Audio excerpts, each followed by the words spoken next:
그 아이가 자라매 하루는 추수꾼들에게 나가서 그의 아버지에게 이르렀더니 그의 아버지에게 이르되 내 머리야 내 머리야 하는지라. 그의 아버지가 사환에게 말하여 그의 어머니에게로 데려가라 하매 곧 어머니에게로 데려갔더니 낮까지 어머니의 무릎에 앉아 있다가 죽은지라. 그의 어머니가 올라가서 아들을 하나님의 사람의 침상 위에 두고 문을 닫고 나와 그 남편을 불러 이르되 청하건대 사환 한 명과 나귀 한 마리를 내게로 보내소서.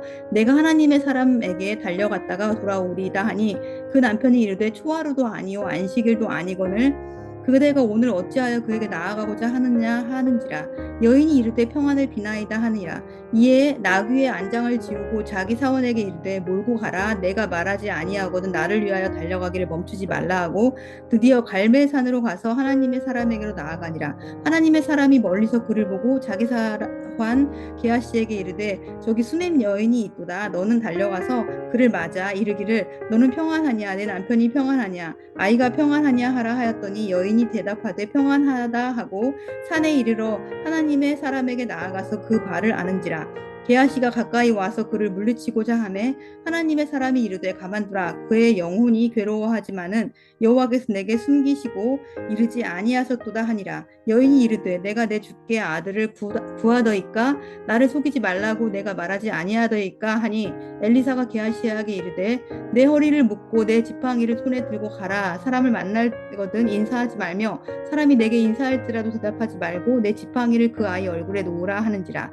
아이의 어머니가 이르되 여호와께서 살아계심과 당신의 영혼이 살아계심을 두고 맹세하노니 내가 당신을 떠나지 아니하리이다. 엘리사가 이에 일어나 여인을 따라가니라. 게하시가 그들보다 앞서가서 지팡이를 그 아이의 얼굴에 놓았으나 소리도 없고 듣지도 아니하는지라. 돌아와서 엘리사를 맞아 그에게 말하여 아이가 깨지 아니하였나이다 하니라. 엘리사가 집에 들어와 보니 아이가 죽었는데 자기의 침상에 눕혔는지라. 들어가서는 문을 닫으니 두 사람뿐이라. 엘리사가 여호와께 기도하고 아이 위에 올라 엎드려 자기 입을 그의 입에 자기 눈을 그의 눈에 자기 손을 그의 손에 대고 그의 몸을 엎드리니 아이의 살이 차차 따뜻하더라. 엘리사가 내려서 그 집안에서 한 번 이리저리 다니고 다시 아이 위에 올라와 엎드리니 아이가 7번째 재채기하고 눈을 뜨는지라. 엘리사가 게하시를 불러 저 수냄 여인을 불러오라 하니 곧 부름에 여인이 들어가니 엘리사가 이르되 내 아들을 데리고 가라 하니라. 여인이 들어가서 엘리사의 발 앞에서 땅에 엎드려 절하고 아들을 안고 나가니라. 수넴 여인과 남편은 하나님의 사람 엘리사를 마음 다해 섬겼습니다.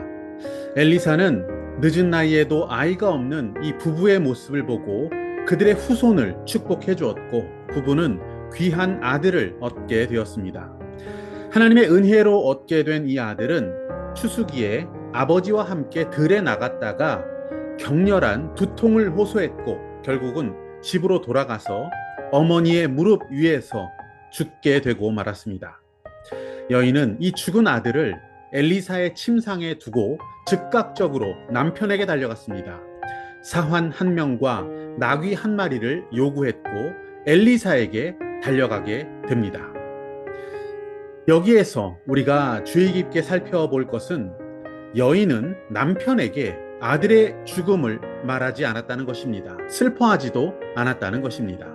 오히려 남편에게 아무 일도 없다는 듯 평안을 전하고 있는 그런 모습이 오늘 본문에 나오고 있습니다. 이 여인의 모습은 방금 전 죽은 그 아들이 죽은 것을 본 어머니처럼 느껴지지가 않습니다. 아주 당당하고 뭔가 확신에 차 있는 그런 모습입니다. 이것은 아들의 죽음을 남편에게 숨기기 위해서 한 행동은 아니라고 생각합니다. 수넴 여인은 믿고 있었습니다. 비록 아들은 그 호흡이 멈춰 있고 죽어 있는 상태였지만 하나님께서는 능히 죽은 자도 살려주실 수 있다는 것을 믿었기에 이 여인은 하나님 사람 엘리사를 향해 먼저 달려갔던 것입니다. 이 세상을 살다 보면 누구에게라도 이와 같은 시련이 갑자기 찾아올 수 있습니다. 하지만 그 시련에 대처하는 모습은 다 같지는 않습니다.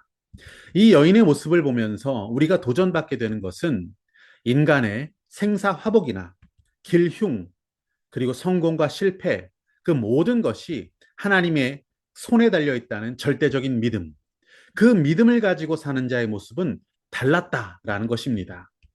여인은 하나밖에 없는 이 귀한 아들이 죽었지만 그 아들을 살려주실 수 있다는 분이 계신 것을 믿었고 그분의 손에 모든 것을 맡길 줄 아는 담대한 자였습니다. 엘리사가 있는 갈멜산에 여인이 도착했을 때 엘리사는 가족의 안부를 하나하나 사환을 시켜 묻습니다. 오늘 본문 4장 26절을 보시면 너는 달려가서 그를 맞아 이르기를 너는 평안하냐? 내 남편이 평안하냐? 아이가 평안하냐? 하라 하였더니 여인이 대답하되 평안하다 하고 아멘. 여인은 놀랍게도 가족 모두 다 평안합니다 라고 대답했습니다. 생명을 주신 분도 하나님이시고 거두어 가시는 분도 하나님, 죽은 아이를 살려주시는 것 역시 하나님의 주권 속에 있다는 것을 확신했기 때문에 이 여인의 평안한 마음을 누구에게도 빼앗기지 않았던 것입니다. 예수님께서는 우리가 우리 마음에 가득한 것을 입으로 말하게 된다라고 말씀하셨습니다. 수넴 여인은 하나님 안에서 그 마음 속에 넘치는 확신과 평안을 말로 전했던 것입니다. 그가 누리고 있었던 그 평안은 세상이 줄 수 없는 하나님의 평안이었습니다. 엘리사는 먼저 사환 게하시를 보내서 죽은 아이의 얼굴에 지팡이를 올려놓게 합니다. 그리고 자신이 여인의 집으로 들어가서 죽은 아이 위에 엎드려 아이를 살려냅니다. 그리고 그 아이를 살아난 아이를 안고 나옵니다. 수넴 여인은 믿음으로 다시 한번 살아계신 하나님을 체험할 수 있게 되었습니다. 믿음 앞에서는 산과 같은 어려운 문제도 더 이상 문제가 되지 않습니다. 그 문제를 모든 것의 주인이신 하나님께 맡기고 수넴 여인처럼 우리도 평안을 누릴 수 있기 원합니다. 시편 말씀 55편 22절에 말씀하시기를 네 짐을 맡겨버리라. 너를 붙드시고 의인의 요동함을 영영히 허락지 아니하시리로다. 아멘. 또한 시편 40편 1절에서부터의 말씀을 보시면 이런 가르침도 주셨습니다. 내가 여호와를 기다리고 기다렸더니 귀를 기울이사 나의 부르짖음을 들으셨도다.